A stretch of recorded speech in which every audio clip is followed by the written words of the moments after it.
Hi guys! Maganda rin gabi. Welcome back po dito sa Gandara SRU channel for showbiz update. Andito na naman nga po akong muli nagbabalik. Ang nagmamaganda ninyo kachismosang Kim Pao, wala na pong iba. Ang lokaret na si Gandara upang maghatid sa inyo ng latest update and fresh happenings patungkol kina Kim Chiu and Paolo Avellino.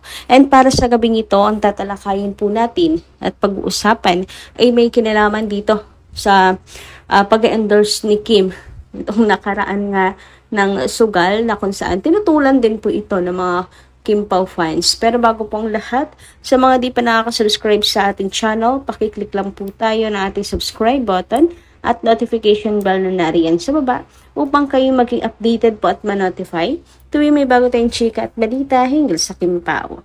Basta mga balita na may kinalaman kina Kim Chiu and Paolo Avellino, sagot na po natin yan. And so, ito na nga, viral sa social media ang ginawa pong pagsampa ng reklamo ni Kim Chiu laban sa kanyang kapatid na si Ate Lakam or si Lakam Bini Chiu. Nagulat nga ang ilan sa mga fans sapagkat hindi nila akalain na aabot sa ganitong punto dahil ang buong akala nila ay magkaayos na yung magkapatid mula nung mag-unfollowan itong dalawa. Matatandaan na una pong nabalitaan ang hidwaan ng magkapatid ay nung taping pa lamang po, nagtitaping pa lamang sila ng series nila ngayon ni Paolo Avellino na The Alibi. Pansin ng mga fans na may mabigat na pinagdadaanan si Kim Chiu and nalaman nga na may na tungkol ito sa kanilang magkapatid pero sobrang lalim pala talaga naging dahilan ng kanilang pag-aaway na umabot na ngayon sa pagsampa ng reklamo ni Kim dahil sa nawawalang pera ng kanyang business. Malaki daw po ang nalugi, malaki ang nawala at sinubukang ayusin privately pero ilang buwan din nilang sinubukan and mukhang hindi na talaga kayang ayusin kaya umabot na sa ganitong punto. Pero yung mga netizens ay nasa panig naman ni Kim Chiu dahil kahit naman daw po kapatid ay dapat turuan ng leksyon para na rin hindi kumbinsihin at i-tolerate ang maling gawain. Pagpapakita rin naman yun ng pagmamahal. Ngunit yung ilan sinisisi si Kimi dahil sa pagtanggap nito ng endorsement or yung online casino na kanyang inendorso. Sinisilip ng iba yung pagiging endorser nga niya ng online casino tulad na lang nito na sabi dito, ironically, she endorses an online casino. Yung iba malungkot dahil nang tanggapin nga ito ni Kim ay marami din po ang tumutol. Sabi nga ng iba wag naman sugal sana.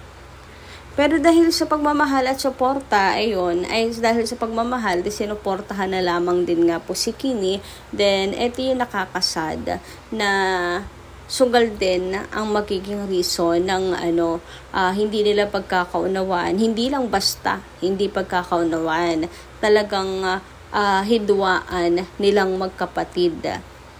Meron naman ditong hindi siniseryoso itong mabigat na pinagdadaanan ni Kim. Ang sabi, nag-support lang naman yung sister kung ganun.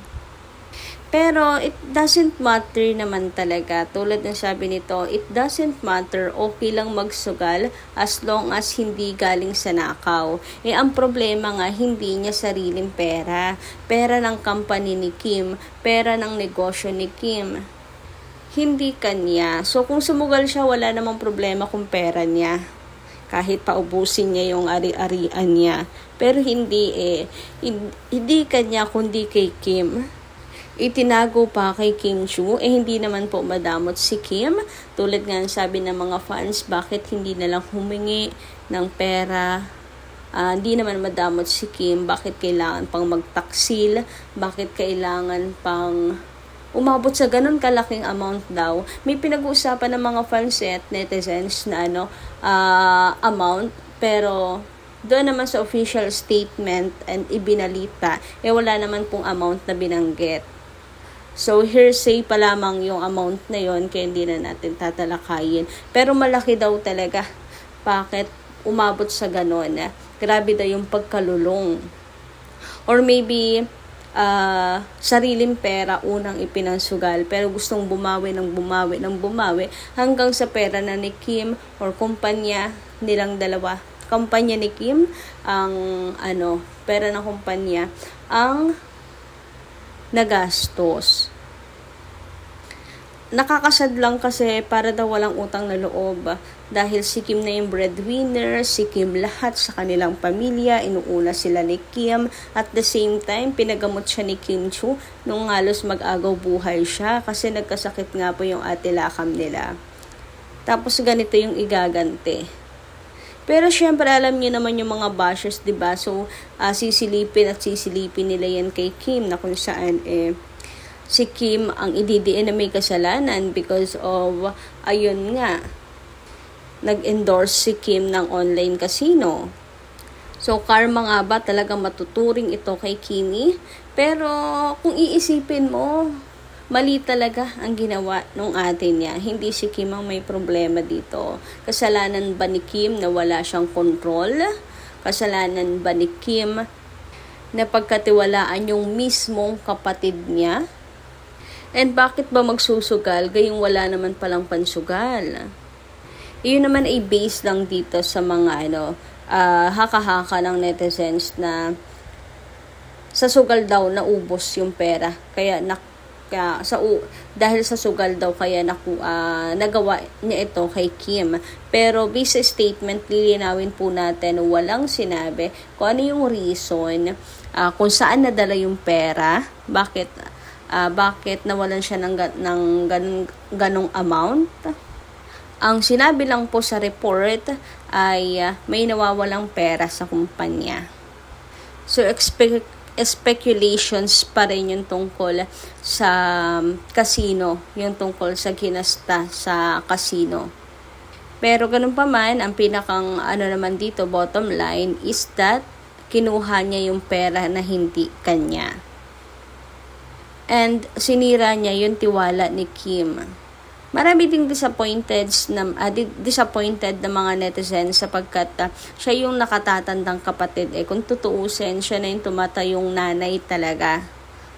Tapos ganito yung ginawa niya. And nagtataka rin yung mga netizens para hindi maayos itong problem kasi based nga doon po sa report ay talagang sinubukan nilang makipag-usap, sinubukan nilang ayusin talaga. Ilang buwan din nilang sinubukan. Pero anong reason para hindi po magkaayos? Sinasabi ba dito na sila kampay nakikipagmatigasan? Kasi kampo nila Kim yung nagsabi na sinubukan talagang ayusin Kasi kung kampo ni Lakam yung nagsabi na sinubukan namang makipag-ayos tapos hindi nangyari, ibig sabihin sila Kim ang nakipagmatigasan. Pero hindi, baliktad. Si Kim pa parang yung nanunuyo talaga. Kaya disappointed talaga yung mga fans na or yung mga netizens. Pagkakataon na rin kasi yun kasi matitiis matitiis din ba naman ni Kim yung kanyang kapatid kung sinubukan naman pala ng kampo ni Kim na makipag-ayos. Pero syempre hindi pa rin naman po buo ang kwento, so kaunti pa lang din talaga yung nalalaman natin. Pero ayun nga sa mga netizens, hindi na lang ito tungkol sa pera din talaga. Tungkol na ito sa tiwala, tungkol na ito sa betrayal ng mismong kapatid kasi sobrang sakit nun kung tutuusin. Kung aware kayo sa pamilya, kung aware kayo kung gaano kamahal ni Kim yung kanyang pamilya, yung kanyang kapatid, mas masakit pa tong pinagdadaanan niya ngayon na betrayal ng kanyang kapatid kaysa doon sa mga exes niya, yung breakup ng exes. Kasi 'di ba viral din kamakailan yung tungkol nga sa Kim Emerald and all. So mas masakit pa to kaysa doon. Gayun pa man nakakahanga rin at the same time si Kim Chu kasi hindi mo mababatid sa kanya na may pinagdadaanan siya. And actually ngayon na pagtatanto ko na kaya pala parang ibang Kim Chu yung nag-post tungkol doon sa pagre-relapse ng mga Kim Emerald fans. Kasi nga, meron na talaga siyang trust issues. Ayaw na niya madagdagan yung stress niya. At the same time, may paninindigan din naman talaga si Kim na na wala ng balikan. Kaya sa mga patuloy na nang babash kay Kim, naku, sana'y maunawaan na ninyo kung saan talaga nanggagaling si Kim. Ang hirap ng magbigay ng tiwala talaga. Lesson learned na rin po ito para po sa lahat na kahit kadugo mo, ang hirap talagang pagkatiwalaan. Ito pa, isa sa nakakahanga kay Kim. Ang laki na ng perang nawala sa kanya pero nakapag-donate pa rin siya ng milyones noong nagkaroon po ng earthquake sa Cebu. Diba, ang dami pong pinamili ni Kim, ang dami niyang pinamigay, worth milyones din daw po talaga. And ayun, kahit ang laki nang nawala sa kanya, malaki pa rin yung puso niya para tumulong sa iba. Pero yun, connected pa rin ito sa sa trust issue niya kasi siya na daw talaga yung bumili, siya na rin yung namigay para lang siguradong mapupunta talaga sa mga victims yung do-donate niya. So kayo po, anong inyong masisay tungkol dito? Comment nyo nga lang po sa baba.